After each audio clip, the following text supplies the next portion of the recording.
بسم اللہ الرحمن الرحیم ومن يبتغي غير الإسلام دينا فلن يقبل منه وقال هو الذي أرسل رسوله بالهدى ودين الحق ليظهره على الدين كله ولو كره المشركون.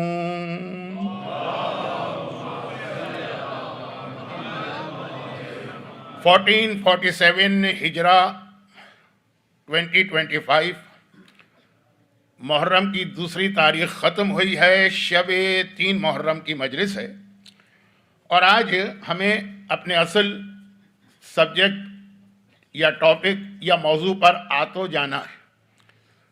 لیکن جو اصل ٹاپک ہے اس سے کنیکٹ کرنے کے لیے جو لاسٹ نائٹ کی مجلس تھی ابھی تھوڑا سا اسی کو آگے بڑھانا ہے.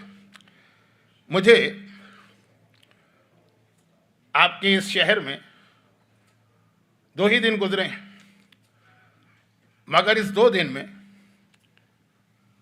اور اپنی بعض میڈیکل پرابلمز کی وجہ سے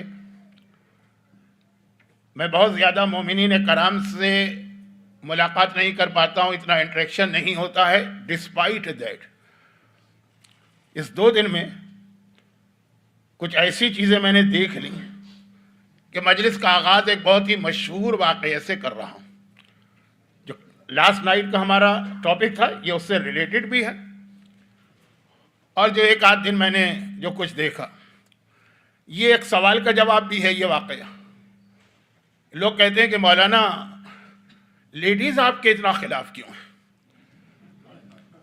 جہاں بھی آپ جاتے ہیں ایک آدھ دن تو بہت جوش سے آتی ہیں مجلس میں، پھر مجلس میں تو آتی ہیں کیونکہ وہ آپ کی وجہ سے تو نہیں آ رہی ہے نا، آقا حسین کی وجہ سے، لیکن بہت آپ کی مخالفت ہوتی ہے. جی ہاں مجھے معلوم ہے، اور وجہ اس قسم کے واقعات ہیں.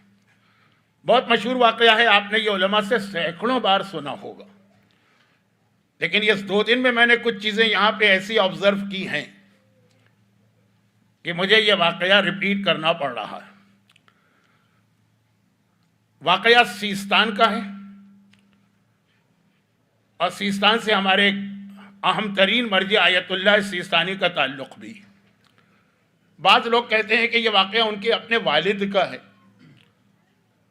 میں اس چیز کو کنفرم نہیں کر سکتا، اس لیے کہ مجھے یہ تو معلوم ہے کہ آیت اللہ العظمیٰ مرجع کبیر آغا سیستانی کا تعلق سیستان سے ہے، لیکن یہ بھی مجھے پتا ہے کہ وہ ساری فیملی مشہد کے اندر شفٹ ہو گئی تھی ان کی پیدائش سے پہلے. تو خیر بہت ہی مشہور واقعہ ہے، اس لیے بہت جلدی سے مکمل کروں، میرا اصل موضوع تو شروع ہی نہیں ہو پا رہا.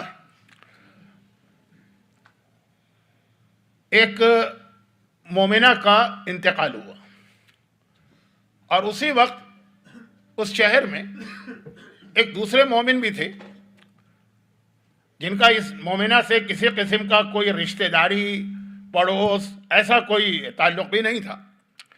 اور یہ جو مومن تھے ان کی ایک خواہش تھی، اور یہ والی جو خواہش ان کی ہے یہ بہت سے مومنین اور مومنات کی ہوتی ہے، اور وہ یہ ہے کہ غیبت امام میں ہمیں کسی طرح سے اپنے زمانے کے امام کی زیارت نصیب ہو جائے. ظہور کے بعد تو ہر آدمی امام کی زیارت کرے گا، ہر آدمی سے مطلب ہر مومن، ہر مومنہ، لیکن غیبت کے زمانے میں بھی بہت کم صحیح امام کی ملاقاتیں ہوئی ہیں. اچھا اگرچہ اس میں ایک فارمولہ جو یہ میں اپنے بعض مراجع کا جملہ کوٹ کر رہا ہوں، وقت نہیں ہے کہ میں ان کے نام لوں مراجع کے اور ان کا تعارف کراؤں، لیکن مثلا شیخ جواد تبریزی جیسا عظیم مرجع کہ جس کی ملاقات ہوگی وہ کبھی بتائے گا نہیں، اور جو بتاتا پھر رہا ہے اس کا مطلب یہ ہے کہ اس کی ملاقات نہیں ہوئی. یہ ایک الگ موضوع ہے، کیونکہ اگر اس کی پرمیشن دے دی جائے کہ ہر کس و ناکس کھڑے ہو کے یہ دعویٰ کرے کہ میں امام سے مل کے آیا ہوں، تو یہ فتنے اور فساد کا ایسا دروازہ کھل جائے گا کہ پوری شریعت جو ہے وہ تہس نہس ہو کے رہ جائے گی. یہ بہت اہم جملہ ہے جس کی تفصیل شاید اس میں وعدہ میں نہیں کر رہا ہوں، شاید بعد میں آئے. تو خیر ایک خواہش ہوتی ہے لوگوں کی، اور یہ بھی آپ نے روایتوں میں سنا ہے کہ حج پر امام ہر سال تشریف لاتے ہیں میدان عرفات میں، اور کہیں نہ کہیں مومن ان کو دیکھ لیتا، پہچانتا نہیں ہے کہ یہ میرے امام ہیں. اسی لیے روایت ہے کہ جب ظاہر ہوں گے امام اور ہر مومن اس وقت ان کی زیارت کرے گا تو حیران ہو کر کہے گا یہ ان سے تو میں زندگی میں فلاں موقع پہ مل چکا ہوں. اب یہ بالکل الگ موضوع ہے اور میرا موضوع بدل رہا ہے, میں خود ڈر رہا ہوں اس لیے واپس آتا ہوں. لیکن بہرحال ایک مومن کی خواہش ہوتی اور اس کے لیے پھر ہمارے پاس کچھ دعائیں ہیں, کچھ اعمال ہیں کہ اگر اس عمل کو انجام دو تو خاصے چانسز ہیں کہ تمہاری امام سے ملاقات ہو جائے گی. مثلا مسجد سہلہ میں 40 شب بدھ جانا, مسجد جمگران میں 40 شب منگل جانا, اس طرح کچھ دعائیں, کچھ اعمال, خالی یہ نہیں اور بہت سارے. یہ مومن ان سب پہ عمل کر رہا تھا کہ شاید اس دعا سے, شاید اس عمل سے, شاید اس نماز سے میری امام سے ملاقات ہو جائے. لیکن سالوں کی خواہش ہے, نہیں ہو سکی ملاقات. اعلان ہوا مسجد میں کہ فلاں مومنہ کا انتقال ہو گیا ہے, نماز جنازہ ہوگی, لوگ شرکت کریں. نماز جنازہ تو وہ چیز ہے خصوصاً ہمارے یہاں اسلامی ماحول میں, انڈیا ہو کہ پاکستان ہو کہ ایران ہو کہ عراق ہو کہ آپ جانے کہ نہ جانے اس آدمی کو, نماز جنازہ سن کے لوگ شریک ہوتے ہیں. یہ بھی پہنچے. اب میں بہت شارٹ بھی کر رہا ہوں کیونکہ مشہور واقعہ. اب جب یہ پہنچے نماز جنازہ میں تو انہوں نے امام کو وہاں دیکھ لیا. اب دیکھیں ایک سوال کے بعد دوسرا سوال آئے گا, ان کو کیسے پتہ چلا یہ امام ہے, کیسے انہوں نے پہچانا یہ امام ہے. اب بات لمبی ہو جائے گی.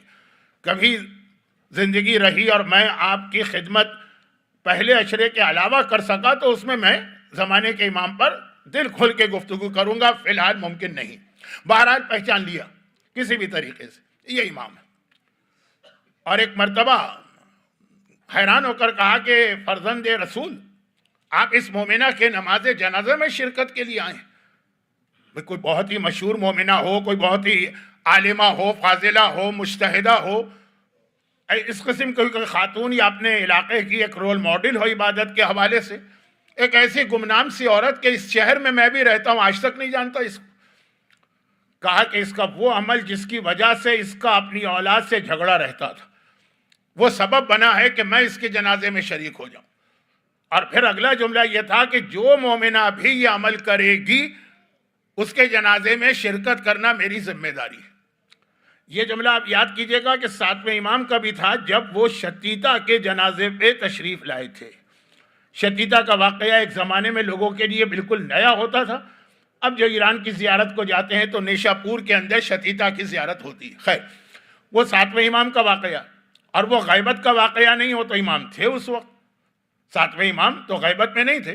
تو جملہ سیم تھا, سملر, کہ یہ شتیتا کی طرح سے جو نیکی کرے گا اس کے جنازے پہ میں آؤں گا. اور یہ غیبت کا واقعہ ہے کہ اس مومنہ کی طرح سے جو نیکی کرے گا اس کے جنازے پہ میں آؤں گا. اب معلوم ہے نا کہ نماز جنازہ جب ہم پڑھتے ہیں تو نماز جنازہ کی آخری تکبیر سے پہلے 4th اور 5th کے بیچ میں مرنے والے کے لیے دعا کی جاتی ہے کہ اللہم ان کان محسنا فزد فی احسانہ و ان کان مسیئا فتجاوز عنہ. اے خدا, مرنے والا نیک ہے تو اس کے درجات بلند کر, گناہگار ہے تو اس کے سارے گناہوں کو معاف فرما. ہم اور آپ کہیں کہ آپ وہ کچھ اور ہے, زمانے کا امام کسی کے جنازے پہ کھڑے ہو کے یہ جملہ کہہ دے تو رتبہ کچھ اور ہی ہوتا. تو جنازے پہ امام کا آ جانا یہ کتنی بڑی مرنے والے کی خوش قسمتی ہے. اب امام نے اتنا کہا اور فوراً امام وہاں سے رخصت ہو گئے. لیکن ایک اشارہ دے گئے نا, ایک ہنٹ تو اس کو مل گیا کہ یہ مومنہ کی باقی زندگی کی نیکیوں کی وجہ سے امام نہیں آئے. ایسے بہت سارے نیک لوگ دنیا میں, ایک وہ نیکی جس پر اس کا جھگڑا ہوتا تھا اب یہ گیا وہاں پہ. اب پوچھنا بڑا مشکل ہوتا ہے نا, کوئی آدمی جب مر جائے تو اس کے بعد جا کے اس کے اولاد سے پوچھے کہ تمہارا اپنی ماں سے کس بات پہ جھگڑا ہوتا تھا. لیکن چونکہ امام زمانہ سے کی زیارت ہوئی تھی اور امام کا وہ جملہ تھا کہ میں ایسے جنازے پہ آتا ہوں, اس لیے بہت جوش میں بھرا ہوا تھا. وہاں جا کے پوچھا. بزرگوں کو یاد ہوگا, بزرگوں سے مراد یہ ہے کہ جو میری ایج کے لوگ, بلکہ ایک نسل میرے بعد کی بھی, مجھ سے 15-20 سال چھوٹے بھی, شاہ ایران ملعون اور اس سے پہلے اس کا اس سے بھی زیادہ ملعون باپ. 100 سال ہو گئے ہیں. 1925 میں ان کی حکومت شروع ہوئی تھی, یہ 2025 ہے, پورے 100 سال پہلے. جب پہلوی خاندان کا پہلا بادشاہ حکمران بنا تھا تو اس نے سب سے پہلے ایک حکم یہ جاری کیا تھا کہ کوئی عورت حجاب نہیں کر سکتی. قانوناً منع ہو گیا تھا. اب پتہ نہیں لوگ کیوں یہ سمجھتے ہیں کہ اگر ہم نے انگریزی لباس پہن لیا یا یہ کہ حجاب چھوڑ دیا تو ہم ترقی کر کے مغربی ممالک کے برابر آ جائیں گے. وہ ترقی کا فارمولہ اس بات کو سمجھتے ہیں کہ ترقی اس چیز کا نام ہے کہ ان کی طرح سے ننگے ہو جاؤ تو تم بھی ترقی یافتہ ہوگی. ترقی اس کا نام نہیں ہے. ترقی علم میں ترقی ہوتی ہے, لباس میں ترقی نہیں. لیکن اس کو شوق تھا نا, تو اس نے کہا کہ حجاب ممنوع ہے. جرم تھا. باقاعدہ اگر کوئی عورت حجاب کرتی تو سارے بازار اس کا خالی حجاب کھینچ کے نہیں اتارا جاتا, بلکہ اس کو مجبور کیا جاتا ہے کہ بازار کے تمام مردوں سے وہ ہاتھ ملائے. اور باقی دوسری چیزیں جو بیان کرنے کا وقت بھی نہیں ہے اور اچھا بھی نہیں لگ رہا ممبر پر. اب یہ قانون بن گیا.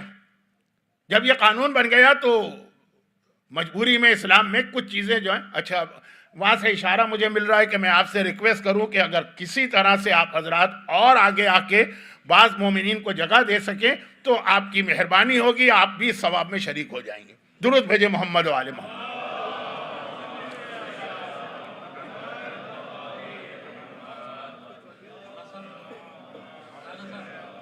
اچھا جب اس قسم کے حالات کسی جگہ پہ ہو جائیں نا, شریعت کا بہت اہم ایک اصول ہے کہ اس قسم کی مجبوریاں ہوں تو بعض اوقات واجبات معاف بھی ہو جاتے ہیں یا واجبات ذرا ہلکے ہو جاتے ہیں. میں تفصیل میں نہیں جا رہا ہوں کہ میرا اصل موضوع مجھے پریشان کر رہا ہے کہ میں کب بات شروع کروں گا. خلاصہ یہ کہ یہ ہے ایک اجازت مل جاتی ہے اسلام میں بعض جگہ پر, مگر یہ مومنہ اڑ گئی کہ نہیں, جب حجاب اسلام میں واجب ہے, اسلام میں لازم ہے, میں تو حجاب کروں گی. قانون یہ ہے کہ سزا ملے گی, کہا میں گھر سے ہی نہیں نکلوں گی جب تک کہ یہ قانون نہیں بدلتا یا مجھے موت نہ آ جائے. تو مرتے دم تک یہ اپنے گھر سے باہر نہیں نکلی. میں یہ میسج نہیں دے رہا ہوں کہ یہی ہم پر یا ہماری عورتوں پر واجب ہے, میں کہہ رہا ہوں یہ مومنہ نے کہا, ڈیسیشن لی کہ یہ ایک حرام ہے. اگر شریعت میں تھوڑی چھوٹ بھی مل رہی تب بھی میں حکم خدا میں کوئی چھوٹ نہیں لینا چاہتی, کوئی رعایت نہیں لینا چاہتی. مرتے دم تک اب گھر والے ہیں, بیٹے ہیں, بیٹیاں ہیں, اماں سے کہتے ہیں فلاں جگہ چلیں, فلاں جگہ چلیں, کہیں شادی ہے, کہیں غمی ہے, کہیں کچھ نہیں. کہا حجاب کے بغیر گھر سے باہر نہیں نکلنا ہے. زمانے کا امام فرما رہا ہے کہ جو عورت اس انداز سے زندگی گزارے اس کے جنازے پر شریک ہونا میں اپنی ذمہ داری سمجھتا ہوں. کچھ ایسی میں نے چیزیں 2 دن میں دیکھ لی کہ مجھے یہ کہنا پڑ رہا ہے, اور اس پہ میں مزید آگے کی کسی مجلس میں تفسیر بتاؤں گا, لیکن اس مجمع کے سامنے نہیں, کیونکہ یہ مجمع جو ویکینڈ کی وجہ سے آیا ہے بیچارہ مجبوری کے عالم میں, مجھے سننے تو نہیں آیا ہے نا, تو ان کو کیوں بلا وجہ ایک زحمت میں ڈالا جائے. پھر جو مجمع آئے گا جو واقعا مجھے سننا چاہتا ہے وہاں پہ میں دل کھول کے بات کروں گا.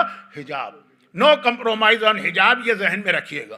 اور خاص طور پر اگر ایام ازا کی مجالس ہوں جس میں ایک طرف ہمارا عقیدہ ہے کہ شہزادی کونین بھی تشریف لا رہی, اور دوسری جانب جس انداز سے خواتین آتی ہیں اور ان کو لے کر ان کے گھر کے مرد آتے ہیں, بس بس بس بس بہت ہو گیا. کچھ زیادہ ہی اسٹرانگ ڈوز آپ کو لگا ہوگا, میرے اعتبار سے تو بہت ہی میں نے ہلکی بات کہی. یہ سبب ہے کہ خواتین میرے خلاف, اور جو کچھ نہیں بھی ہوتی ہیں خلاف تو یہ واقعات سن کے اور خلاف ہو جاتی ہیں. زمانے کا امام, ہر مومن اپنی زندگی میں ایک بار ان سے ملاقات کرتا ہے غیبت میں. اس وقت اس کو نہیں پتا ہوتا ہے کہ یہ میرے امام, بعض اوقات پتہ بھی چل جاتا ہے, لیکن ہم بھروسہ نہیں کر سکتے جب تک کہ وہ بتانے والا اتنا عظیم نہ ہو, جیسے علامہ ہلی تھے یا علامہ مجلسی تھے یا شہید اول تھے یا شیخ مفید تھے یا سید مرتضیٰ تھے یا مثلا مرحوم آغا خوئی تھے. اتنا لیول کا عالم ہو تو یقین آتا ہے کہ وہ جھوٹ نہیں بول رہا. خیر, یہ زمانے کا امام جب آئے گا تو جو کل میں نے بات کہی تھی نا, اس بات کو دہرا کر اس سے کنیکٹ کروں گا اپنے اصل موضوع کو. اور وہ یہ ہے کہ جب امام آئیں گے, تشریف لائیں گے, میں نے کہا 2 کوفے والوں سے 2 چیزیں ہم کو ذہن میں رکھنا. نمبر 1 یہ ہے کہ جن کے پاس امام کی معرفت نہیں تھی وہ ابن زیاد کو امام سمجھ بیٹھے, یعنی جو دعویٰ کر لے گا ہو سکتا ہے اس کے پیچھے چلیں. شب جمعہ کی مجلس یاد کیجئے, میں نے ایک حدیث پڑھی تھی نا کہ معصوم نے فرمایا ہلاک المستعجلون, جو میرے بیٹے کے ظہور میں جلدی کرے گا وہ مارا جائے گا, کیونکہ وہ جلد بازی میں یہ دیکھے بغیر کہ صحیح ہے کہ غلط, اتنی اس کو محبت ہے امام سے, اتنا وہ ظہور چاہتا ہے امام کا, اتنا وہ حکومت امام کے لیے تڑپ رہا ہے کہ بعض جھوٹے بھی آئیں گے اور کچھ ایسے معجزات دکھا دیں گے جو اس زمانے کے اعتبار سے معجزات تھے, آج وہ ٹیکنالوجی کا کمال ہے. کوئی بچہ بھی وہ معجزے دکھا سکتا, لیکن یہ یقین کر لیں گے اس کو امام مان لیں گے, جلدی نہیں. ہاں, جب کنفرم ہو جائے کہ یہ امام ہے تو 1 منٹ کی تاخیر بھی نہیں, پھر فوراً جانا, لیکن جب تک کنفرم نہ ہو. یہ حدیث میں نے پڑھی تھی 2 راتیں پہلے. اب جب امام آئیں گے تو معرفت نہ رکھنے کا ہی نتیجہ ہوگا. اور جیسا کہ میں نے کل عرض کیا کہ تیاری نہیں تھی کوفے والوں کی، خالی انتظار تھا، تیاری کس کا نام؟ یہ صرف ایک جملہ کہہ کے اپنے موضوع پہ آ رہا ہوں۔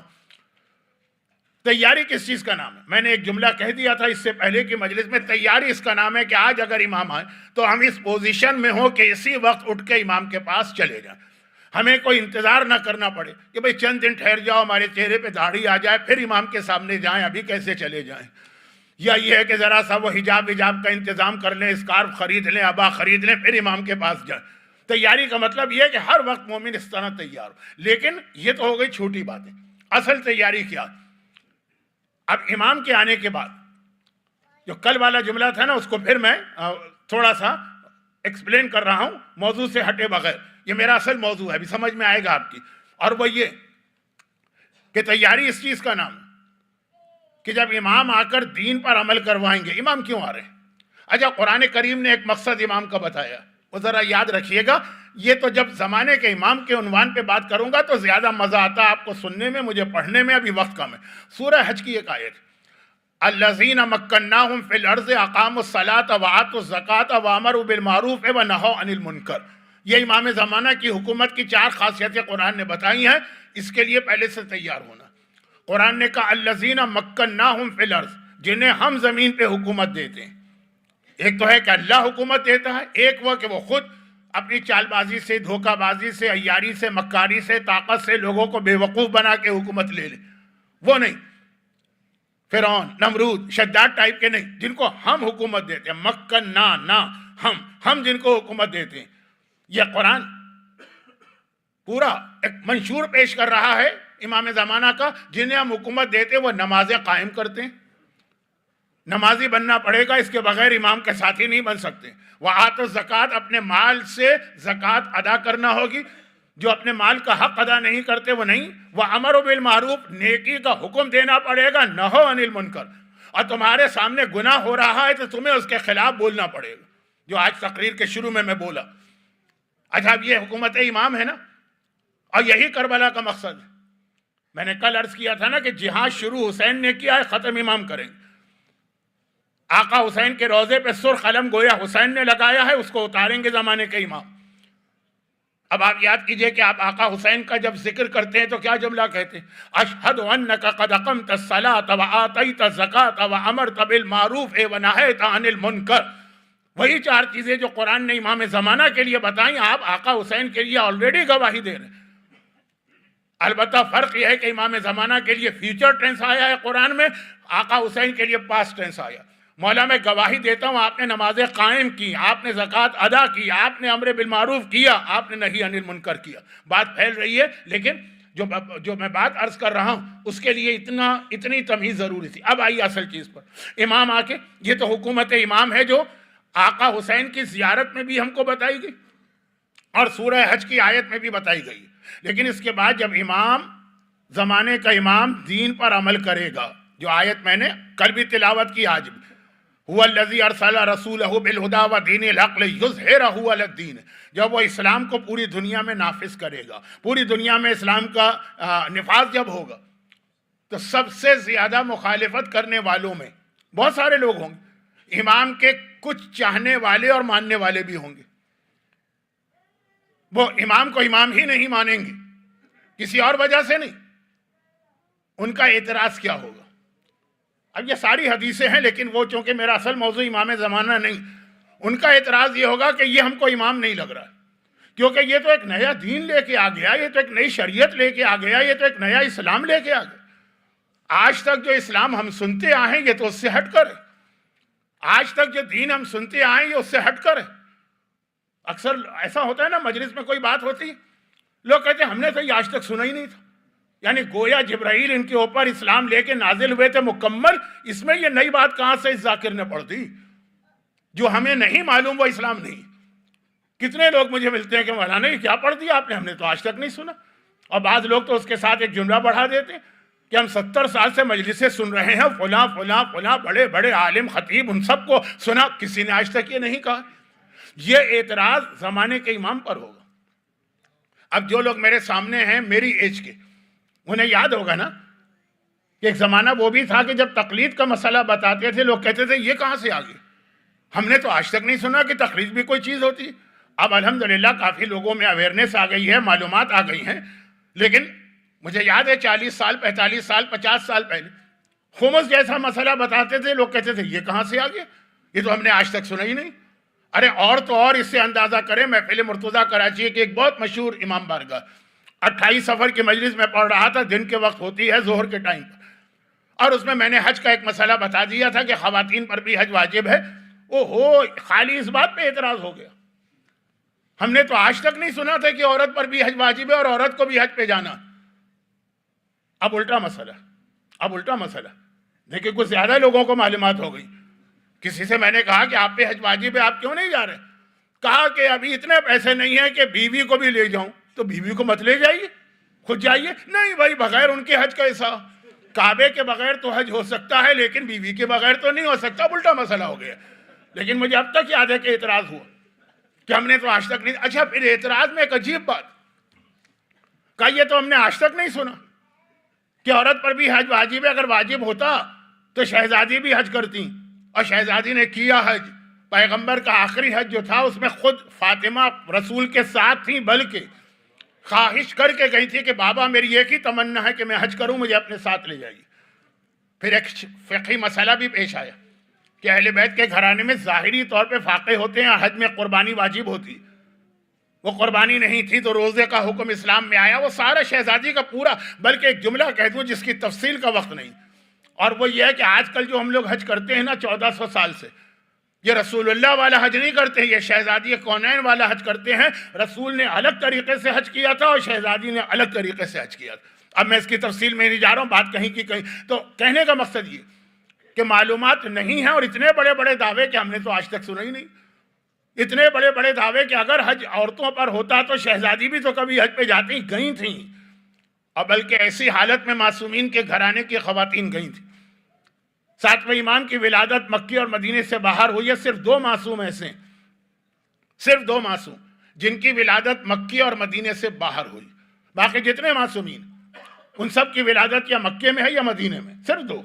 ایک زمانے کے امام جن کی ولادت سامرہ میں ہوئی, اور ایک 7ویں امام جن کی ولادت ابوا میں ہوئی. ابوا کیا ہے؟ بٹوین مکہ اور مدینہ, وہ شہر جہاں رسول خدا کی والدہ جناب آمنہ کی ڈیتھ ہوئی تھی, اور آج بھی ان کی قبر وہاں. یہ مکے اور مدینے کے بیچ میں, یہاں 7ویں امام کی ولادت ہوئی تھی. تو بھئی یہاں کیوں ولادت ہوئی تھی؟ کہا 7ویں امام کی والدہ حج پر گئی تھی اور اس وقت پر پریگننٹ تھی, اور پریگننسی کے آخری دن چل رہے تھے. اس حالت میں انہوں نے حج کیا تھا, اور جب واپس آ رہی تھی 6 امام کے ساتھ تو مدینے بھی نہیں پہنچ پائے تھے, راستے کے اندر ہی ڈیلیوری کا وقت ہو گیا, تو 7ویں امام کی ولادت. اس حالت میں امام کے گھرانے کی خواتین حج پہ جاتی تھی. بات یہ خواتین کی اور حج کی نہیں ہے, بات یہ ہے کہ اتنے بڑے دعوے کہ ہم نے آج تک نہیں سنا. یہ جملہ امام کے خلاف بھی استعمال ہوگا. اور اب سن لیجئے, اسی سے ملتا جلتا ایک جملہ, جب امام آئیں گے تو پیغمبر کو اسلام لائے ہوئے کتنے سال گزر چکے ہوں گے پتہ نہیں, لیکن 1400 سال تو ہو چکے ہیں ابھی. اگر کل ہی امام آ جائیں تب بھی 1400 سال تو گزرے ہیں نا. اور اگر فرض کیجئے کہ امام 100 سال کے بعد آئیں, 200 سال بعد آئیں, 400 سال بعد آئیں, 1400 سال تو ہے نا کنفرم. مولا کو جب خلافت ظاہری ملی تو رسول خدا کو کتنا عرصہ گزرا تھا؟ صرف 25 سال. صرف 25 سال. 25 سال میں تو ایک نسل بھی تبدیل نہیں ہوتی. سوشیالوجی کے ماہرین کہتے ہیں کہ جنریشن کا چینج اوور ہوتا ہے 25 سال کے بعد. تو 25 سال صرف گزرے تھے مولا کو, خلافت ملی, مولا نے پہلی نماز پڑھائی, سارے مجمع نے کیا کہا؟ ارے آج تو ہمیں رسول اللہ کی نماز یاد آ گئی, ایسی نماز تو رسول اللہ پڑھاتے تھے. یعنی نماز جیسی وہ عبادت جو دن اور رات میں 5 دفعہ تو پڑھی ہی جاتی ہے. اور ابھی آپ 40 کی حدیث سنیں گے کہ جی وہ 51 رکعت نماز مومن کی پہچان ہے, تو 5 تو منیمم ہے. وہ نماز اتنا بدل گئی تھی صرف 25 سال کے اندر. لیکن چلیں, اس کو تو لوگوں نے پھر بھی قبول کر لیا. اس کے بعد مولا کا ایک خطبہ ہے روضۃ الکافی میں, ہماری حدیث کی سب سے مشہور کتاب کافی. کافی کے 8 والیوم ہیں, لاسٹ والیوم کا نام ہے روضہ, اس میں مولا کا ایک خطبہ. اس کا انگلش ٹرانسلیشن بھی ہو چکا ہے انٹرنیٹ کے اوپر, یہ خطبہ بھی آپ کو الگ سے ملے گا. مولا کیا فرما رہے ہیں آپ اکثر یہ جملے سنتے ہیں لیکن ذرا اس کو کلک کیجئے آپس میں. مولا کیا فرما رہے ہیں؟ مولا فرما رہے ہیں کہ میں بہت ساری چیزوں میں پورے سسٹم کو چینج کر کے رسول اللہ کے زمانے کا سسٹم لانا چاہتا تھا، مگر 25 سال میں نہ صرف یہ کہ اتنا زیادہ چینج آ گیا سسٹم میں، بلکہ لوگ اتنا بھول گئے رسول کے سسٹم کو کہ مجھ پر اعتراض شروع ہو گیا کہ علی ایک نیا دین لے کے آئیں. مولا نے تقریباً میرے خیال میں اب اس وقت پورا یاد نہیں ہے 30 سے زیادہ چیزیں کاؤنٹ کی تھی.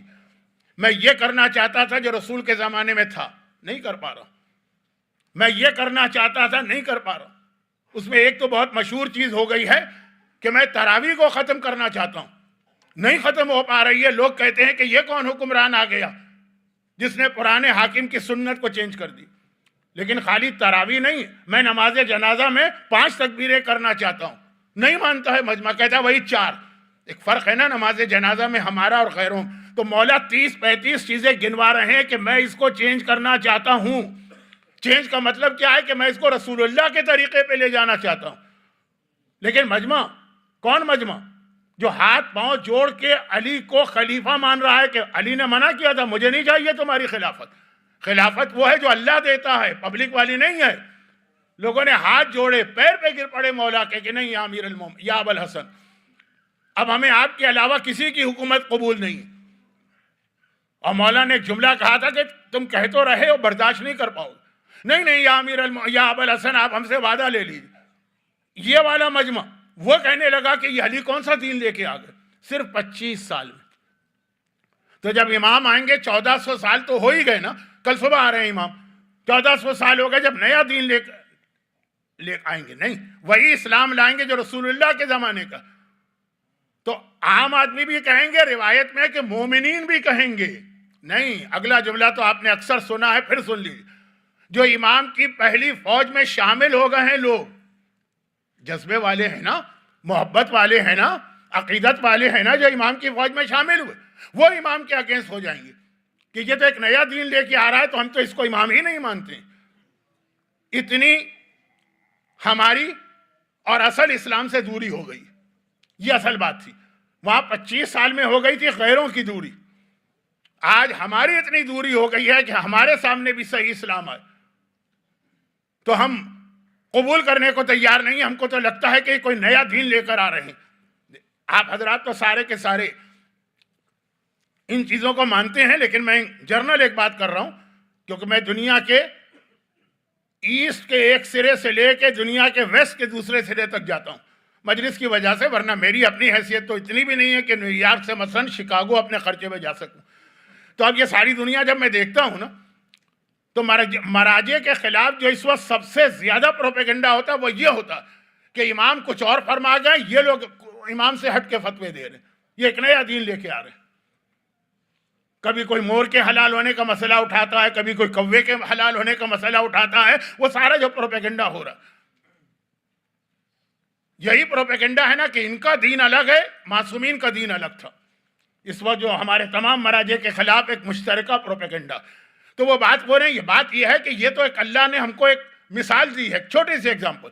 مولا کی ایگزامپل بہت بڑی. 25 سال میں اسلام اتنا بدل گیا، صرف 25 سال میں، ود ان 25 ایئرز، جو اس زمانے میں کچھ بھی نہیں ہے. نہج البلاغہ میں آخری زمانے کی ایک نشانی بتائی گئی، بہت ساری نشانیاں، لیکن کہا کہ آخری زمانے کی نشانی یہ ہے کہ زمانہ بہت فاسٹ ہو جائے گا. جو کام تم 1 سال میں کرتے ہو، مولا مجمع سے کہہ رہے، وہ آخری زمانے کے لوگ 1 مہینے میں کر لیں گے. اور جو کام تم 1 مہینے میں کرتے ہو، آخری زمانے کے لوگ وہ کام 1 دن میں کر لیں گے.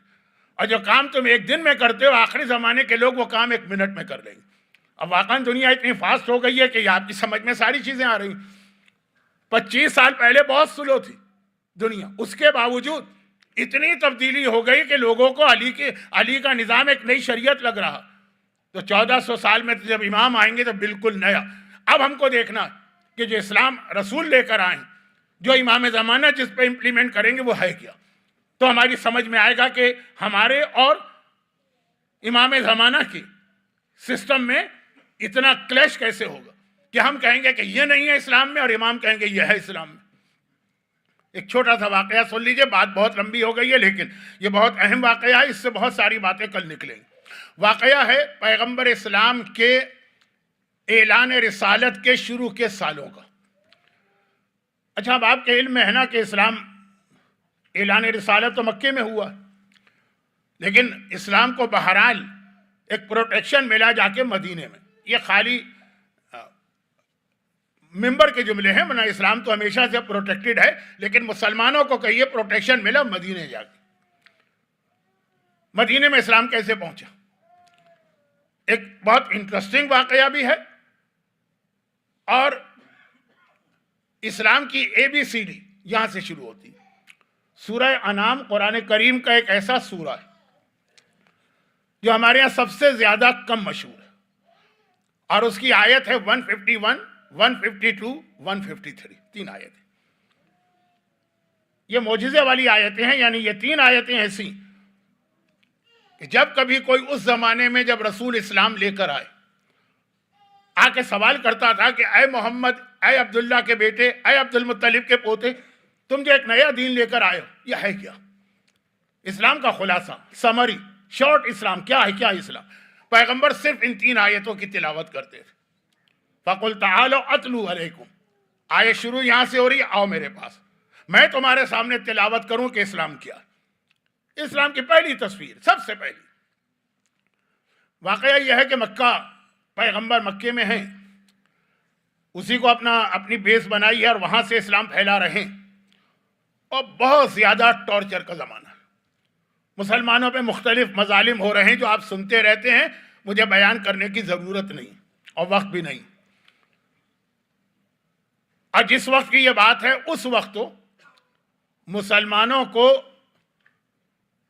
شہر سے نکال کے باہر پھینک دیا گیا تھا۔ وہ شیب ابی طالب میں 3 سال چلے گئے تھے۔ سال میں 2 موقعوں پر ان کو باہر آنے کی اجازت تھی، ایک حج کا موقع اور ایک عمرے کا موقع، رجب کا عمرہ۔ رجب کا عمرہ حضرت ابراہیم نے شروع کیا تھا کہ سب سے افضل عمرہ یہ، اور عرب کے لوگ اپنی جاہلیت اور 360 بتوں کی پرستش کے درمیان بھی رجب کے عمرے کی اہمیت کو جانتے تھے۔ یہ 2 مہینوں میں، یہ 2 موقعوں پر اجازت ہے، یہ احترام کے مہینے جن کو وہ مشرکین بھی مانتے تھے، بس یہ 2 موقع، باقی 3 سال اس وقت کا واقعہ۔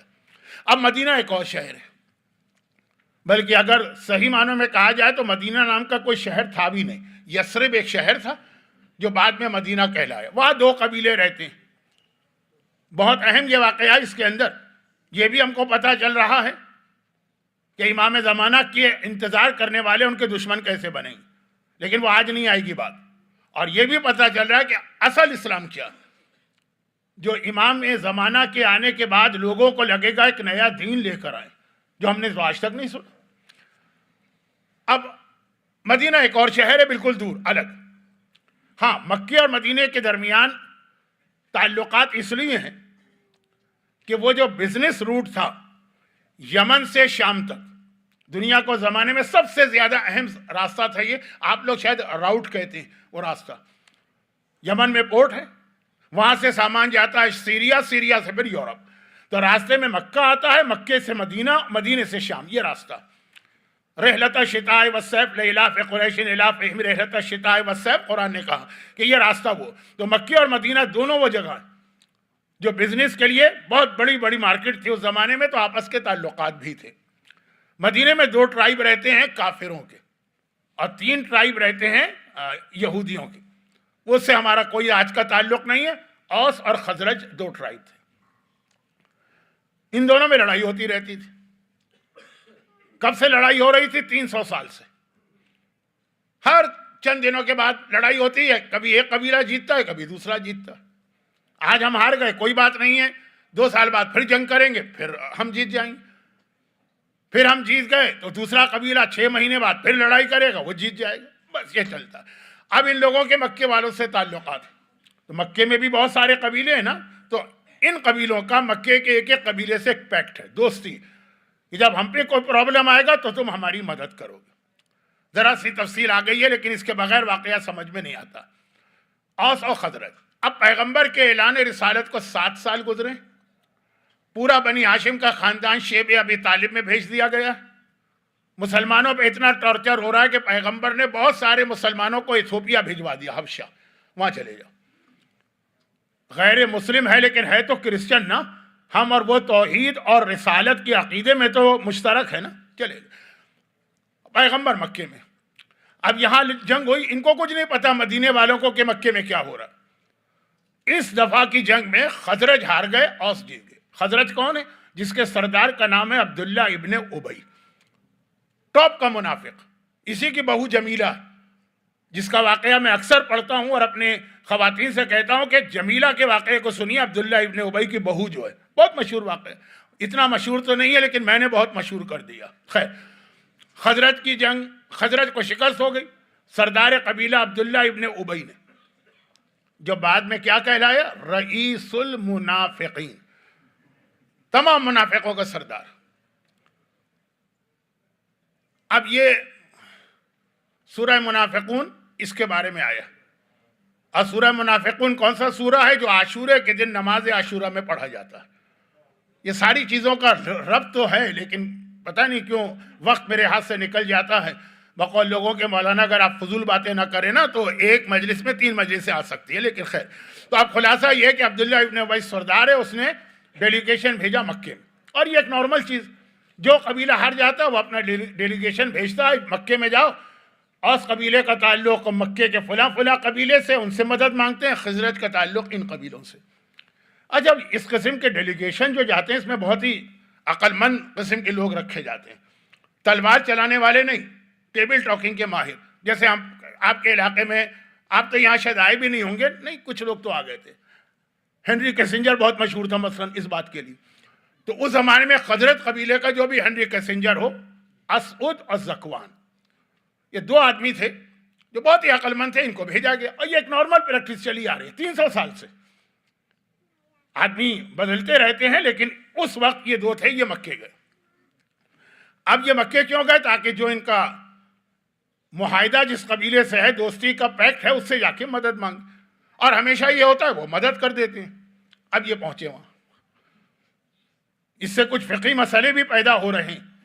آپ کے علم میں ہوگا نا کہ 2 چیزیں بلکہ 3 چیزیں جو ہے وہ میری اسپیشلٹی مانی جاتی ہیں. نمبر 1، امام زمانہ کا تذکرہ بہت کیا. نمبر 2، شریعت کے مسائل حلال و حرام. اور نمبر 3، جو ایک تقریر میں تو آئے گا، قبر، برزخ، فشار قبر، عذاب قبر، سانپ، بچھو، کوڑے اور وہ ساری چیز آئیں گی، ایک تقریر میں آئے گی، ضرور آئے گا. تو اب یہ ہے کہ بات یہ ہو رہی ہے کہ مسائل حلال و حرام، وہ بھی ایک میرا موضوع ہے. اب اس واقعے میں ابھی آ رہا ہے، اگرچہ ابھی شریعت کے احکامات نہیں آئے تھے، لیکن حج وہ واحد عبادت ہے جو مکے والوں نے بت پرستی کے باوجود برقرار رکھی تھی. بھائی مکے کا سسٹم تو حضرت ابراہیم نے بنایا تھا نا، نبی نے. تو ساری عبادتیں تھیں، نماز تھا، روزہ تھا، سب کچھ تھا. جب بت پرستی شروع ہوئی تو سب چیزیں نکل گئی سوائے حج اور عمرے کی. یہ انہوں نے باقی رکھا اور کافی حد تک ویسا ہی رکھا جیسا آج ہے، صرف کچھ تبدیلیاں، بہت مائنر قسم کی چینجز. تو واپس آئیے کہ یہ لوگ زکوان اور اسعد زیادہ اہم ہیں. یہ ڈیلیگیشن لے کے مکے آئے. مکے میں ان کا جو دوست قبیلہ تھا اس کے سردار کا نام تھا عتبہ. یہ نام مشہور ہے نا، عتبہ، شیبہ، ولید، یہ سارے نام، ابو جہل، ابو لہب، عتبہ، وہ سردار تھا. یہ اس کے گھر جا کے اترے، مہمان ہیں اس کے، ہمیشہ آتے ہیں. وہ ان کے گھر اترتا ہے جب کبھی مدینے آئے، یہ اس کے گھر. اس نے کہا بھائی کیسے آنا ہوا، خیریت تو ہے؟ کہا کہاں ہے خیریت، اس دفعہ کی جنگ میں ہم ہار گئے ہیں. کسی بھی اچھی تفسیر قرآن میں جا کے سورہ انعام کی آیت 151 میں یہ پڑھ لیجئے گا پورا واقعہ. میں تو شارٹ کر رہا ہوں، بہت شارٹ کر رہا ہوں. کہا کہاں ہے خیریت؟ وہی جو ہمیشہ پرابلم ہوتا ہے. اس دفعہ کی جنگ میں ہم لوگ ہار گئے. تو ہمارے سردار عبداللہ ابن ابی نے، اس وقت تک تو اس کا احترام تھا نا، بعد میں جب اسلام مدینے پہنچا اور اس نے پیغمبر کی مخالفت کی، اور جو سورہ منافقون میں واقعہ ہے کہ پیغمبر کے لیے لفظ ذلیل استعمال کیا، تو پھر وہ قیامت تک کے لیے لعنت کا حقدار بنا. تو ہمارے سردار نے بھجوایا اور ہم آئے، وہی نارمل چیز، تم سے مدد لینے کے لیے آئے، ہماری مدد کرو. اور معلوم تھا کہ وہ کہے گا کوئی بات نہیں ہے، تو ہوتا ہی رہتا ہے، کوئی پہلی دفعہ تو نہیں آ رہے. لیکن آج اس نے کہا کہ سوری، اب میں اس دفعہ تو تمہاری کوئی مدد نہیں کر سکتا. کیوں بھائی؟ ہمارا تمہارا ایک ایگریمنٹ ہے اور اس پہ عمل ہو رہا تھا اتنے سالوں سے. کہا مسئلہ یہ ہے کہ تم اپنا پرابلم لے کر آئے، یہاں مکے میں ہمارے لیے ایک بڑا پرابلم کھڑا ہو گیا. ہم مکے والے اپنے پرابلم سے پریشان ہیں. ہمارے سارے فنڈز اور جتنی چیزیں ہیں وہ سب ڈائیورٹ اس طرف ہو گئیں. جب خود ایک شخص حالت جنگ میں آ جائے تو دوسروں کی مدد کیسے کرے گا؟ کہا تمہارا کیا پرابلم ہوا؟ کہا ہمارا پرابلم یہ ہے کہ ہم میں سے ایک نوجوان ایک نیا دین لے کے آ گیا. اور یہ بہت اہم جملہ یاد رکھیے گا، کیونکہ شاید کچھ چیزوں کا میں نے آپ سے وعدہ کیا ہے کہ اگلی مجلسوں میں آئیں گی تو انشاءاللہ آئیں گے، کچھ میں شاید کہتا ہوں.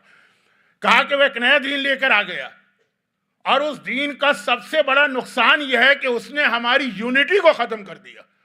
عجیب یہ نوجوان ہے جس نے ہم کو ڈس یونٹی پیدا کر دی، ہمارے درمیان ختم کر دی ہماری یونٹی، اور کہتا ہے کہ میں اللہ کا نمائندہ ہوں. اور اللہ کو تو کفار مکہ بھی مانتے تھے، 360 خدا تھے، ان کے اوپر کا خدا وہ اللہ کہتے تھے. خیر، تو کہا کہ وہ کہتا ہے میں اللہ کا نمائندہ ہوں اور میں اسلام ایک نیا دین لایا ہوں، اور ہمارے نوجوانوں کو گمراہ کیا، ہماری یونٹی ختم کر دی، خاندانوں میں جھگڑے ڈلوا دیے.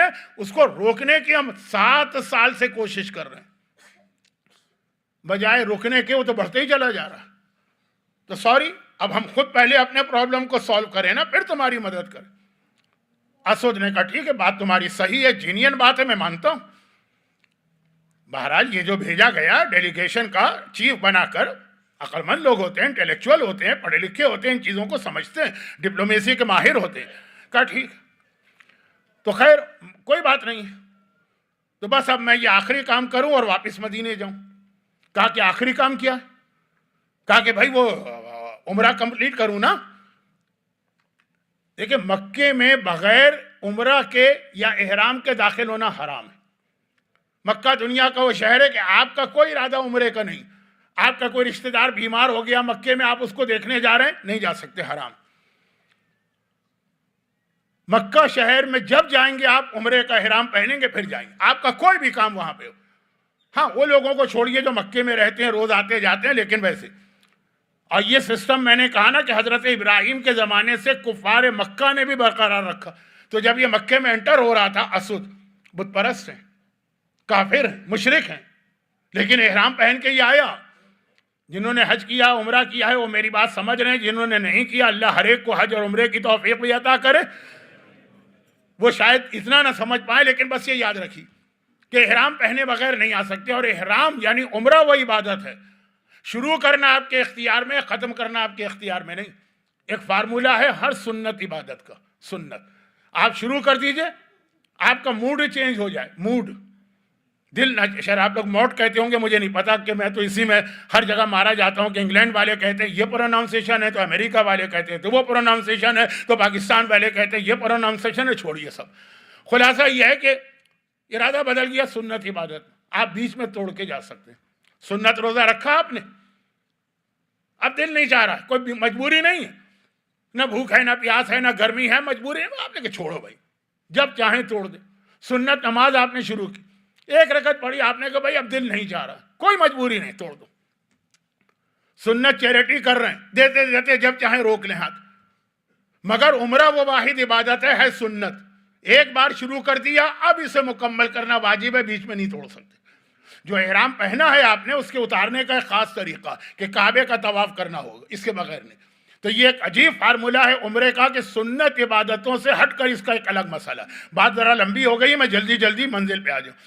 تو اب یہ بھی آیا تھا، تو احرام پہن کے آئے تھے عمرے کی نیت سے. کہا بھائی آخری کام کر لوں وہ جاؤں.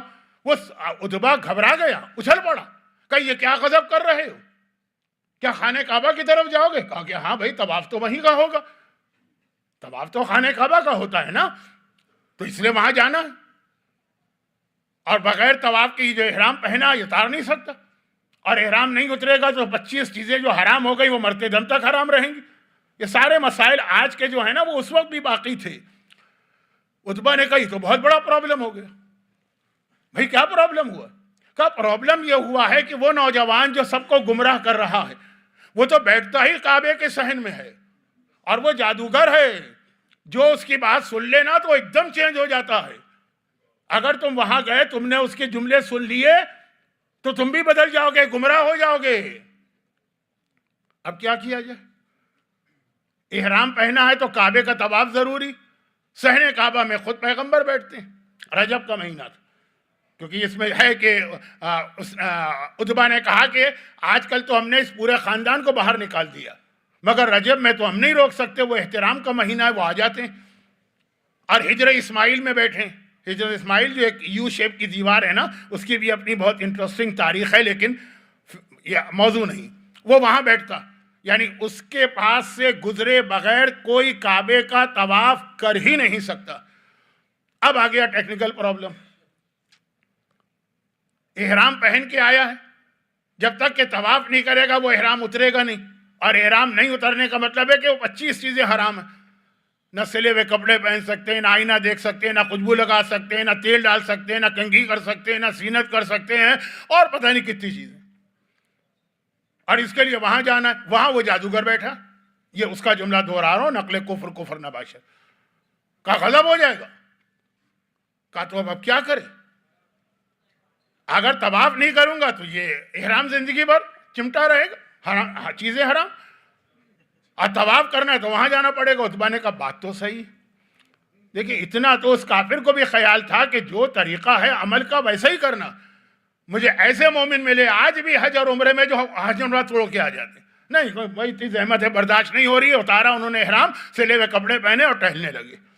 وہ اس وقت کا کافر احترام کر رہا ہے، کہا کہ اب ایک ہی طریقہ ہے، ایک ہی، اور وہ طریقہ یہ ہے کہ اس کا سارا جادو جو ہے نا وہ کانوں کے ذریعے، وہ پڑھتا ہے قرآن میں کہہ رہا ہوں، وہ جادو والا کلام پڑھتا ہے اور لوگ بدل جاتے ہیں۔ تو ایسا کرو، یہ لے کے جاؤ۔ وہ کیا؟ وہ یہ کہ اس نے روئی دی، کہا کہ اپنے دونوں کانوں میں اچھی طرح سے روئی کو ٹھونس کے لگا لو۔ اب آج کل تو اور بہت ساری چیزیں آ گئی ہیں، لیکن سب ہے تو بنیادی طور پر وہی روئی والا کام کرنے والے نا۔ کوئی ایسے ہیڈ فون بھی آتے ہیں، اور ہم پلین میں جاتے ہیں تو وہ کانوں کے اندر لگانے والی چیزیں بھی دیتے ہیں کہ آواز نہ آئے، تو کہا یہ روئی لگا لو تاکہ اس کی آواز تمہارے کان میں نہ پہنچے۔ یہ تاریخ ہے، ہسٹری ہے، ہسٹری کے ساتھ تفسیر قرآن ہے، سورہ انعام کی آیت ہے۔ علی ابن ابراہیم قمی جیسا عظیم مفسر تفسیر فرات میں یہ روایت نقل کر رہا، تو اب کا یہ روئی لگا لو کانوں میں، تمہارا بھی مسئلہ حل ہو جائے گا، طواف ہو جائے گا کعبے کا، اور تم اس سے بچ بھی جاؤ گے۔ کہا ٹھیک ہے چلو۔ وہ روئی لگا کے وہ خانہ کعبہ میں پہنچا اور اس نے کعبے کا طواف شروع کیا۔ اب وہ جو یو شیپ کی دیوار ہے نا، جو گئے ہیں وہ سب سمجھ رہے ہیں، وہ جو ایک گولڈن ڈرینیج پائپ لگا ہے کعبے کے چھت پر، یہ اس کے نیچے کی جگہ۔ اب گزرے تو پیغمبر تشریف فرما ہے، بنی ہاشم کے نوجوان ہیں ساتھ میں، رجب کا مہینہ ہے، ان کو شیب ابی طالب سے 1 مہینے کے لیے باہر آنے کی اجازت، اور کہہ رہے انتہائی غصے کے ساتھ، اسد کا جملہ، انتہائی نفرت کے ساتھ میں چہرے پہ نگاہ ڈالتا ہوا آگے بڑھا کہ اس کی وجہ سے ہمارا پرابلم، یہ آیا تو تھا نا مدد لینے، نہیں مل رہی ہے مدد، اس کی وجہ سے چکر لگا لیا، دوسرا چکر لگایا۔ اب پہلے چکر میں تو سارا غصہ اس کا نکل گیا، دوسرا اس نے چکر لگایا، اور ایک مرتبہ سوچا کہ کون شخص ہے کہ جس نے اس طرح سے مکے والوں کو میں یونٹی ختم کر دی، قبیلے کو قبیلے سے لڑا دیا، باپ کو بیٹے سے لڑا دیا، شوہر کو بیوی سے لڑا دیا۔ تیسرا چکر لگایا، اب ذرا جوش اور ٹھنڈا ہوا، وہ جو دشمنی کا جوش۔ ایک مرتبہ اس نے دل میں سوچا میں اپنی قوم کا سب سے عقل مند آدمی، تبھی تو مجھے بھیجا گیا ہے نا یہاں پہ، کیا میں اتنا بے وقوف یا سمپل یا سادہ ہوں کہ ایک آدمی کے کہنے سے میں چینج ہو جاؤں گا؟ نہیں، یہ نہیں ہو سکتا۔ اب اس نے چوتھا چکر لگایا، پیغمبر کے چہرے کو دیکھ رہا ہے، لیکن اب چوتھی مرتبہ دیکھ رہا ہے پیغمبر کا چہرہ تو خود رسالت کی سب سے بڑی دلیل، وہ چاند سے زیادہ چمکتا ہوا چہرہ ہے، پیغمبر کا چہرہ ہی ایسا کہ اگر دشمنی کی نیت نہ ہو، آدمی یوں نیوٹرل ہو کے دیکھے، مومن بن کے بھی نہیں، پیغمبر کا چہرہ گواہی دیتا ہے کہ سچا رسول ہے۔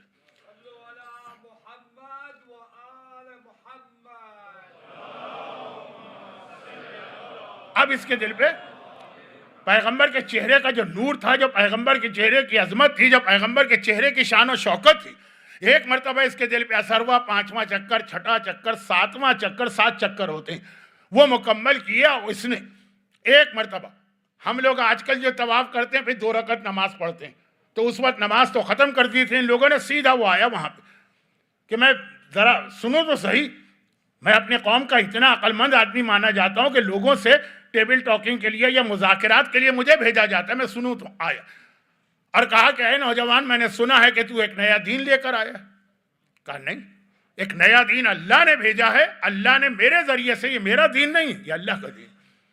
کہا یہ ہے کیا؟ مختصر بتاؤ۔ پیغمبر نے سورہ انعام کی آیت نمبر 151، 152، 153 کی تلاوت کی، جو پہلے نازل ہو چکی تھی۔ اور یہ 3 آیتیں جو اس نے سنی، اور خالی یہ نہیں، اس کا تو ذرا لمبا واقعہ آ گیا۔ یہ 3 آیتیں سنی، ایک مرتبہ ایسا اس کے دل پہ اثر ہوا کہ یہ دین تو لے کے آیا، یہ ہرگز جادو نہیں ہے، یہ تو حق ہے اور سچا دین ہے۔ اشہد ان لا الہ الا اللہ واشہد انک رسول اللہ، اگر یہ تیرا دین ہے تو میں گواہی دیتا ہوں تو اللہ کا سچا رسول ہے۔ یہ 3 آیتوں میں پورا اسلام جمع ہو گیا شروع میں، اور اس کو ذرا سمجھیے کہ وہ چیزیں کیا آ گئی، اور یہاں سے پھر اسلام شروع ہوا اور آگے احکامات آتے رہے۔ لیکن اتنا ہم اس سے دور ہو گئے ہیں کہ جب زمانے کا امام اس اسلام کو لے کر آئے گا تو ہمیں لگے گا کہ ایک نیا دین آ گیا۔ بس اب یہ باقی باتیں کل ہوں گی، لیکن یہاں رک کے ایک بات کہہ دوں۔ آپ کے ذہن میں اسلام کا جو انٹروڈکشن آئے گا، عقیدے کی بات نہیں ہو رہی، عقیدہ تو پہلے ہے، عمل کی بات ہو رہی ہے۔ اس پوری آیتیں، تینوں آیتیں پریکٹیکل لائف سے ریلیٹڈ، جو آپ کے ذہن میں اسلام کا تصور آئے گا ان میں سے کوئی چیز بھی ان آیتوں میں نہیں۔ اور ان آیتوں کو چھوڑیں، اس وقت تک اسلام میں آئی بھی نہیں تھی نماز، نہیں، واجب نہیں ہوئی تھی۔ پیغمبر نماز پڑھتے تھے، عام مسلمانوں کے لیے نماز بھی واجب نہیں ہوئی تھی، وہ تو شب معراج واجب ہوئی ہے نا 10 سال بعد۔ یہ آیتیں 7 سال کا تو واقعہ میں نے پڑھا، اس سے بھی پہلے نازل ہوئی۔ حج، زکوٰۃ، جہاد، دوسری طرف آئیے شراب حرام ہونا، یہ بڑی بڑی جو چیزیں، سود حرام ہونا، کچھ نہیں آیا۔ سب سے پہلا اسلام کا یہ انٹروڈکشن ہے، اور یہاں سے اسلام کو سمجھیے تو پھر آپ کی سمجھ میں وہ اعتراض آئے گا کہ جب زمانے کا امام آئے گا تو یہ نیا دین کہاں سے آ گیا۔ لیکن ایک بات کہنا پڑے گی، پیغمبر کا ایک جملہ ہے نا، شیعہ اور سنی دونوں اس حدیث کو مانتے ہیں، پھر اہل سنت حدیث مان لیتے ہیں، پھر چونک جاتے ہیں، کہتے ہیں نہیں، یہ حدیث کو اگر یوں مان لیا تو پھر تو یہ خرابی ہوگی، تو وہ مانو۔ اب یوں اور وہ کی تشریح میں نہیں کر رہا ہوں، لیکن کہہ رہا ہوں کہ حدیث کا انکار، اس حدیث کا انکار وہ بھی نہیں کرتے۔ یہ بتاؤ سب سے زیادہ، پیغمبر سوال کر رہے ہیں، سب سے زیادہ حیرت والا اسلام کس کا، یا سب سے زیادہ فضیلت والا اسلام کس کا؟ کہا کہ یا رسول اللہ، انبیاء کا۔ کہا نہیں، انبیاء کا اسلام کیوں فضیلت والا، وہ تو ڈائریکٹ اللہ کے کانٹیکٹ میں ہیں۔ تو کہا یا رسول اللہ ہمارا؟ کہا نہیں، تمہارا کیوں، تم تو مجھے دیکھ رہے ہو، میری باتیں سن رہے ہو براہ راست، تمہارا اسلام کون سا اتنا ہے؟ اسلام کی فضیلت ہے مگر سب سے افضل، سپرلیٹو ڈگری۔ تو یا رسول اللہ پھر کن کا اسلام سب سے افضل؟ کہا سب سے افضل اسلام ہے جو آخری زمانے کے مومن آئیں گے، جنہوں نے مجھے نہیں دیکھا، میری اولاد کو نہیں دیکھا، وہی آتے ہوئے نہیں دیکھا، وہ صرف پیپر کے اوپر لکھا ہوا قرآن انہوں نے پڑھا ہے، لیکن اتنا یقین ان کو مجھ پر اور میرے اہل بیت پر ہے کہ بغیر دیکھے ہوئے میری ہر چیز کو مانتے چلے جا رہے ہیں، ان کا اسلام سب سے افضل ہے۔ اچھا، جب یہ حدیث مان لیتے ہیں غیر، تو کہتے ہیں ارے اس کا تو مطلب یہ ہوا کہ صحابہ سے افضل کوئی اور ہو گیا، تو وہ تو نہیں ہو سکتا ہے، وہ تو کتنا بھی برا ہو، صحابی ہے، تو وہ ایک الگ بحث ہو جاتی ہے۔ لیکن ہمارے پاس یہ حدیث تو بالکل ان کے یہاں بھی ہے اتھینٹک، پھر ذرا تعویل کرتے ہیں، وہ ٹوئسٹ کرتے ہیں، ہمارے یہاں ڈائریکٹ کہ ہمارے اور آپ کے اسلام کو پیغمبر نے کہا سب سے افضل اسلام، اور کہا اس لیے افضل اسلام ہے کہ تم مجھے دیکھ کر مجھ پر ایمان لائے یا بغیر دیکھے ہوئے ایمان لا رہے ہیں اور عمل کر رہے ہیں۔ اور آخری زمانے کے مومن کا اسلام تو اور عمل ہے۔ رشید حجری کا ایک جملہ ہے، اب رشید حجری کا نام میری زبان پہ آیا تو دل چاہتا ہے ان کا انٹروڈکشن کرا دوں، لیکن نہیں کراؤں گا، وقت نہیں آج۔ جو ہمارے یہاں ایک غلط جملہ مشہور ہو گیا، لیکن یہ کوئی غلط جملہ مشہور ہوا ہے تو اس سے کوئی قیامت نہیں ٹوٹ پڑی، غلط مشہور ہوا ہے، لیکن ایسی کوئی غلطی نہیں ہے کہ کوئی عقیدے میں وہ کیا۔ ہمارے ہاں یہ مشہور ہے کہ میثم تمار فضائل علی بیان کرنے پہ ان کی زبان کاٹ دی گئی، میثم تمار کی زبان نہیں کاٹی گئی ہے، ان کے منہ پہ لگام چڑھائی تھی، زبان رشید حجری کی کٹی تھی۔ جرم دونوں کا ایکول تھا، سیم تھا، رشید حجری بھی مولا کے فضائل بتا رہے تھے، زبان ان کی کاٹی گئی، تو یہ میثم تمار کے لیول کے صحابی، ان کی بیٹی نے کہا بابا آپ اتنی عبادت کر رہے ہیں، اتنا عبادت گزار دنیا میں کون ہوگا؟ کہا آخری زمانے کا مومن، جس کی زبان کٹی ہے محبت اہل بیت کے. جو میثم تمار کے مصائب آپ سنتے ہیں نا، وہ اصل میں سب رشید حجری کے مصائب. کہاں؟ اور رشید حجری کا ذکر کل آئے گا، کیونکہ یہ حبیب ابن مظاہر کے کلاس فیلو تھے، اور کل حبیب ابن مظاہر کے مصائب آئیں گے تو ذرا ذکر آ جائے گا. کہا کہ میں 1000 رکعت نماز پڑھوں، اس سے آخری زمانے کے مومن کی 2 رکعت نماز زیادہ بہتر ہے، کیونکہ جن حالات میں نماز پڑھ رہا ہوں، نماز پڑھنا آسان. آخری زمانے کا مومن جن حالات میں دین پہ عمل کرے گا، وہ کتنا مشکل کام. اب جو ان کے جملے ہیں اس کو میں اپنے الفاظ میں کہوں کہ آگ پہ چلنا آسان ہے، اور یہ امام کا جملہ بھی ہے کہ آخری زمانے میں اپنے ہاتھ میں آگ لینا آسان ہے، ایمان بچانا مشکل. آپ کی 2 رکعت نماز رشید حجری جیسا صحابی کہہ رہا ہے کہ میری 1000 رکعت نماز سے بہتر. میں ان حالات میں نماز پڑھ رہا ہوں جو سارے فیوریبل حالات، اور آخری زمانے کا مومن ان حالات میں نماز پڑھے گا، حجاب کرے گا، خمس دے گا، شراب سے بچے گا، ڈرگ سے بچے گا، کہ جب ساری چیزیں اس کے اگینسٹ. بہت بڑی چیز ہوتی ہے یہ.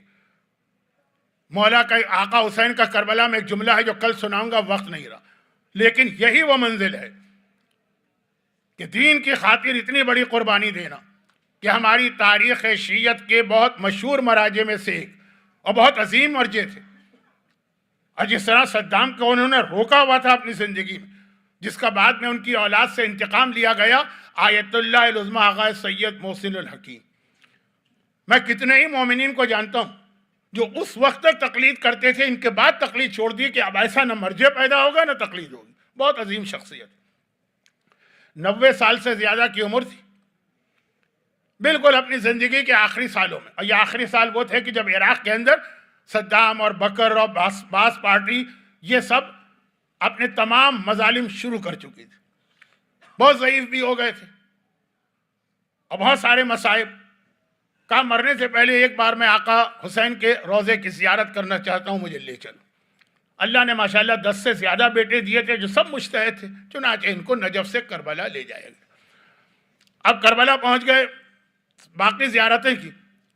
آخر میں کہا لیکن مجھے حر ابن یزید ریاحی کے روضے پر بھی لے جاؤ، اس کی بھی زیارت کرنا.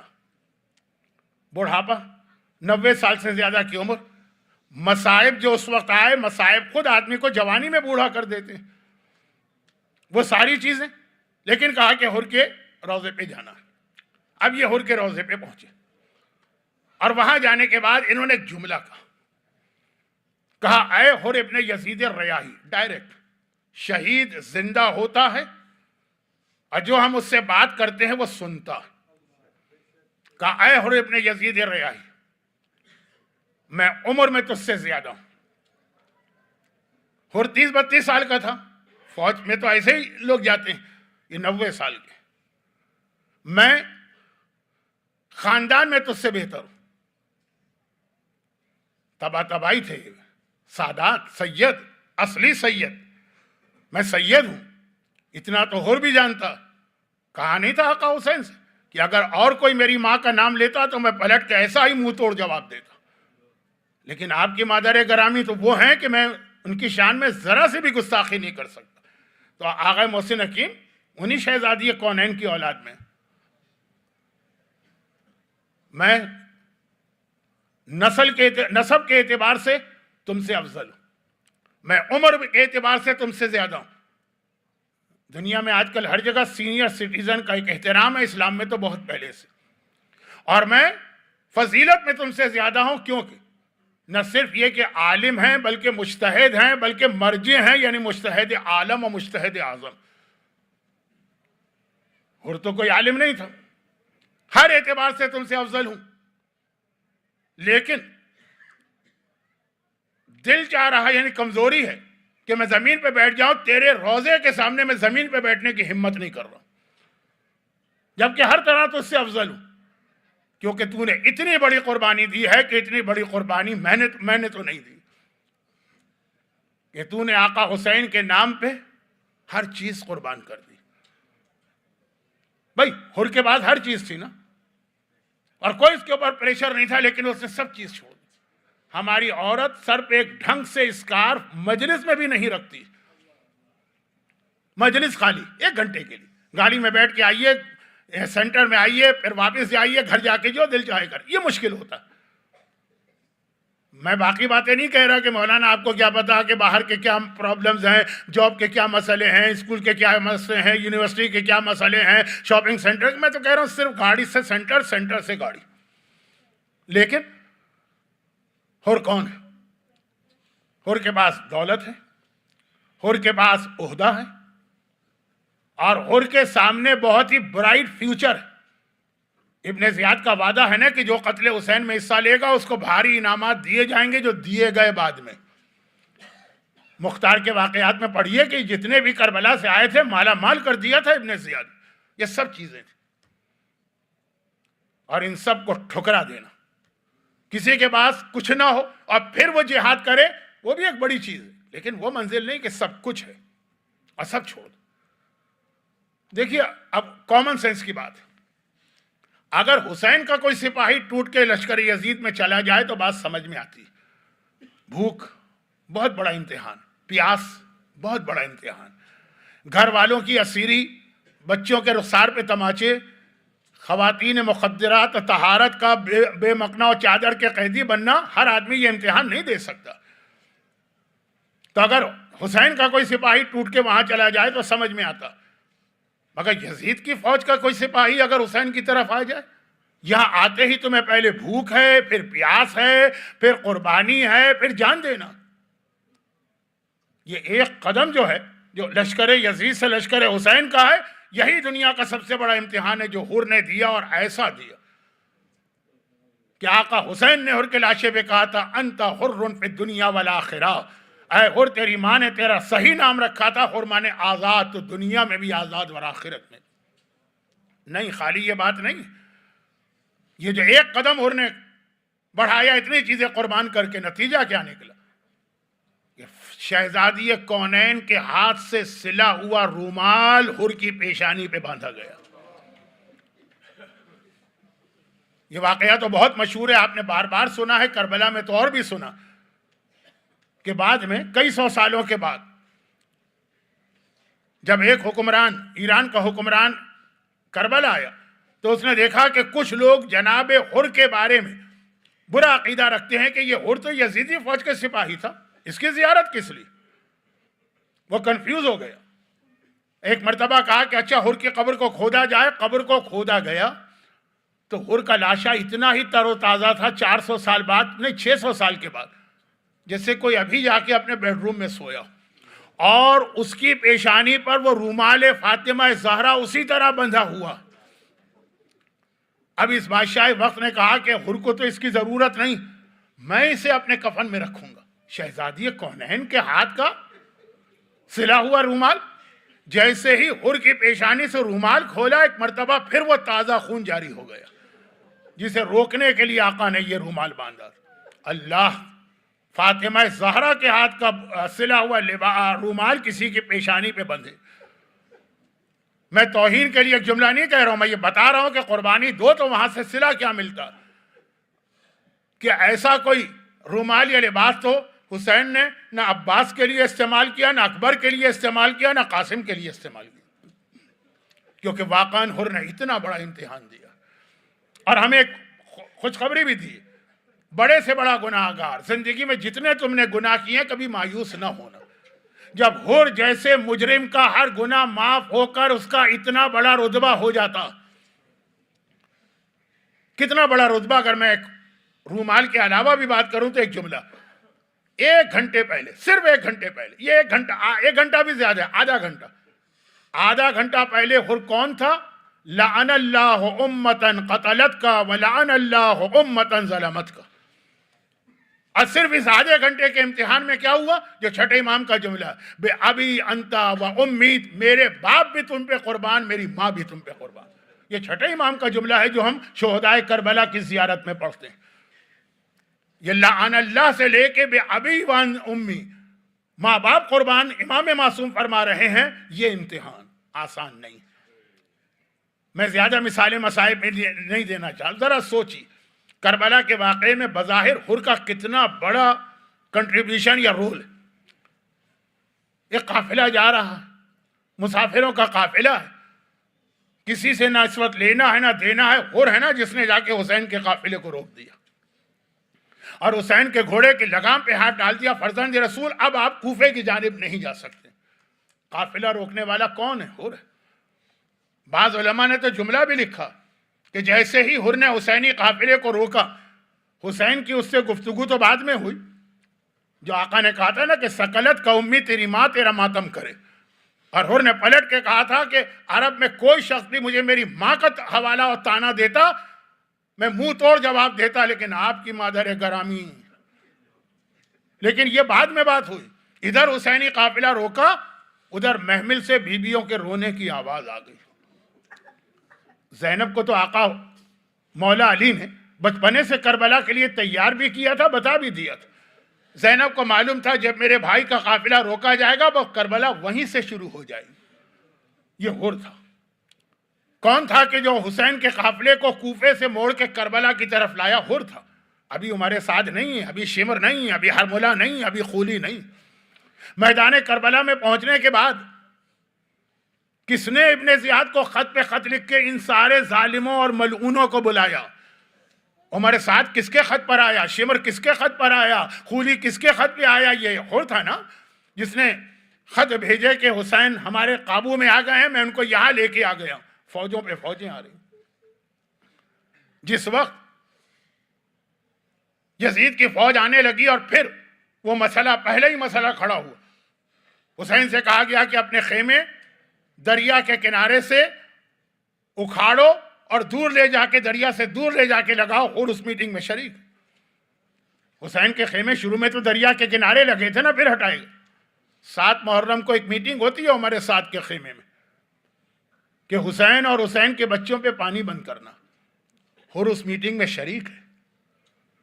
اب کوئی اختلاف نہیں کر رہا، قطعاً یہ نہیں کہہ رہا ہے کہ حسین سے جنگ کرو، بچوں کا کیا قصور ہے. حر شریک ہے، اس کا ووٹ بھی ہے اس کے اندر. اگر آقا حسین 9 محرم کی سہ پہر کو عباس کو بھیج کر ایک رات کی مہلت نہ لیتے، بھئی ہمارے ساتھ نے تو 9 محرم کی سہ پہر کو جنگ شروع کر دی تھی نا. اگر اسی طرح جنگ ہوتی تو حر اسی لشکر یزید میں تھا. مگر وہ ایک رات جو حسین نے مانگی، اس ایک رات میں اور کچھ ہوا ہو کہ نہ ہوا ہو، حر بدلا تو ایسا بدلا کہ عاشور کی صبح آ گئی. دیکھیں 2 دن سے یہ بچوں کے رونے کی آواز سن رہا ہے، التش التش کی فریاد 2 دن سے سن رہا ہے. 7 محرم سے پانی بند ہوا ہے. ایک دن بچوں نے برداشت کر لیا ہو، 8 کا دن گزرا، 9 کا دن گزرا، سن رہا ہے، کوئی اثر نہیں ہوا. لیکن عاشور کی صبح آئی اور دیکھا کہ اب یہ جنگ ہو کر ہی رہے گی. تو ایک مرتبہ گھبرا گیا اور اپنے ساتھی سے کہنے لگا اب مجھے ریئلائز ہو رہا ہے کہ میں نے کتنا بڑا گناہ کیا. جوانان جنت کے سردار کو میں لے کے آیا اور میری وجہ سے سارے دشمن جمع ہوئے. اس کے ساتھی نے کہا کہ اب تو ریئلائز ہوا تو اس کا فائدہ کیا؟ حسین تو آ گئے اور لشکر یزید بھی آ گئے. کہا کہ اب میں چاہتا ہوں کہ جا کے اپنی غلطی کی معافی مانگ لوں. اس کا دوست کہتا ہے کہ یہ حماقت نہ کرنا. لفظ میرا ہے لیکن مفہوم یہی تھا، یہ غلطی نہ کرنا. یہاں سے بھی جاؤ گے، اگر عمر سعد کا ساتھ چھوڑ دیا، یزید کا ساتھ چھوڑ دیا، یہاں سے بھی جاؤ گے، سارے انعامات سب کچھ. اور حسین بھی تمہیں قبول نہیں کریں گے کیونکہ تم نے اتنا بڑا گناہ کیا ہے کہ دنیا کا کوئی شخص تمہیں معاف کر ہی نہیں سکتا. حر نے کہا لیکن مجھے یقین ہے کہ رحمت للعالمین کا بیٹا میری خطا معاف کر دے گا. کریم باپ کا کریم بیٹا میری غلطی کو معاف کر دے گا. اور یہ کہے کہ چلنے لگا تو بیٹے سے کہا بیٹا تو بھی میرے ساتھ چل. اب میں بہت مختصر گفتگو کرنا چاہتا ہوں، اور وہ یہ ہے کہ ادھر ایک طرف لشکر یزید تیار ہے، جنگ کی تیاری ہے، پورا لشکر تیار، ادھر لشکر حسین تیار. ایک مرتبہ حسینی سپاہیوں نے دیکھا کہ یزید کے لشکر سے حر نکل کے آ رہا. سب پہچانتے ہیں یہ وہی تو ہے نا جس نے ہمیں راستے میں روکا تھا، یہ وہی تو ہے جو ہمیں کربلا لے کر آیا تھا. سب پہچانتے ہیں. اب انہیں نہیں معلوم نا کہ حر کی کیا حالت. بس جیسے ہی اس کو آتا دیکھا، حبیب ابن مظاہر نے آواز دی، اے اصحاب امام، جلدی سے بنی ہاشم کے شہزادوں کو اپنے گھیرے میں لے لو، دشمن آ رہا ہے، ایسا نہ ہو کہ ہم زندہ رہیں اور ان کو کوئی نقصان پہنچ جائے۔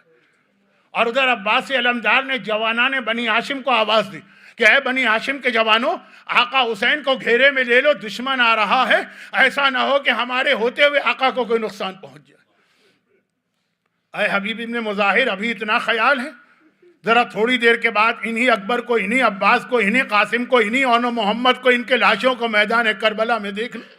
اے میرے مظلوم آقا عباس علمدار، آقا حسین کو بچانے کے لیے ابھی آپ اتنا پریشان ہیں، وہ وقت آنے والا ہے کہ حسین اکیلے رہ جائیں گے، نام لے لے کے آواز دیں گے اور آپ میں سے کوئی حسین کا اس وقت ساتھ نہ دے سکے۔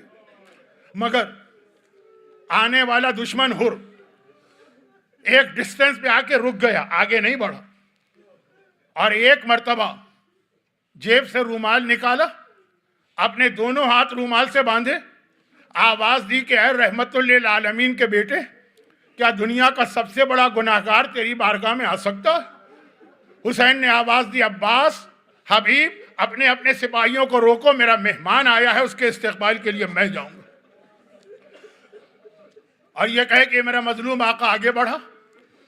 حر نے حسین کو قریب آتے دیکھا، بندھے ہوئے ہاتھوں کے ساتھ گھوڑے سے اتر چکا، حسین ابھی اپنے ذوالجناح پہ سوار ہیں۔ حر نے حسین کے پاؤں پر سر رکھ دی اور ایک ہی جملہ کا، اخطأت یا ابن رسول اللہ، اے فرزند رسول، میں نے بہت بڑی خطا کی، آپ کو آپ کی ماں فاطمہ زہرا کا واسطہ میری یہ خطا معاف کر دی۔ بھائی اتنا کہنا تھا۔